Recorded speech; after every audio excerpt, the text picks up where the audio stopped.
আমরা যেহেতু সংখ্যায় কম, তাই আমরা আগামী 25 তারিখ এই যে কয়েকগুণ সংখ্যা আমাদের সারা দেশে নেতা কর্মীদের টাকা এলে অনিবন্ধিত সকল দলকে একত্রিত করে ওই নির্বাচন কমিশন কার্যালয় ঘেরাও করার উদ্দেশ্যে পল্টন থেকে আমরা রওনা হব।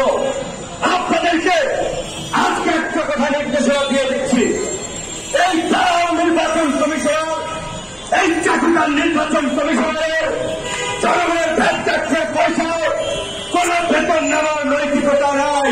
দিনে দিনে সংগঠন গড়ে তুলেছি, ৫৬টি জেলায় অফিস নিয়েছি, ২ শতাধিক জেলায় আমাদের উপজেলা কমিটি আছে। সারা দেশে এই নতুন দলগুলোর মধ্যে জনঅধিকার পরিষদ নাম্বার অন্তর, অথচ এই তারাও নির্বাচন কমিশন এই দলকে নিবন্ধন দেয়নি। এই সরকারকে প্রত্যাগ করতে হবে, সংসদ বিলুপ্ত করতে হবে, নির্বাচনকারী নিরপেক্ষ সরকার গঠন করতে হবে। আজকে বিএনপি জামাত চরমনায় বিবাদী, আজকে বাম সারা দেশের মানুষ ঐক্যবদ্ধ হয়েছে।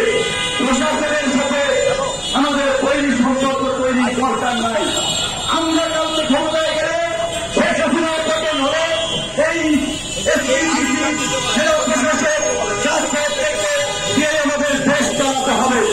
আমাদের অফিস বন্ধ করে দিয়েছে, আমাদের কার্যালয়ে বিদ্যুৎ বিচ্ছিন্ন করেছে, কিন্তু আমরা হুঁশিয়ার করে দিচ্ছি আমাদের চুক্তিপত্র অনুযায়ী ৬ মাসের ৬ দিন আগে ওই কার্যালয়ে আমরা ছাড়ব।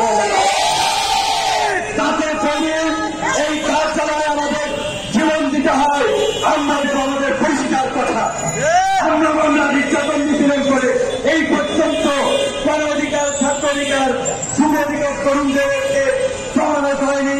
আগামীতে জমানো যাবে না। ২৫ তারিখে কর্মসূচি সফল করার জন্য এখন থেকে কাজ করে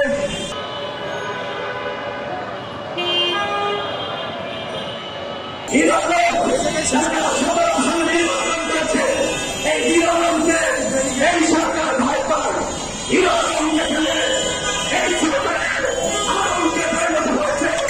সেখানে অধিকার ছাত্র যারা রাজপথে রয়েছে তারা যদি রাস্তায় নামে প্রতিবাদ করে, তারা যদি আগামীতে নির্বাচনে অংশ নেয়, সরকারের একটি আসন পাওয়ার সম্ভাবনা নাই। সেখানে আমাদেরকে নিবন্ধন দেয়নি। সংবাদ, ফিচার ও অনুষ্ঠানের জন্য ভিজিট করুন সংবাদ প্রকাশের ওয়েবসাইট এবং যুক্ত থাকুন ফেসবুক পেজ ও ইউটিউব চ্যানেলের সঙ্গে।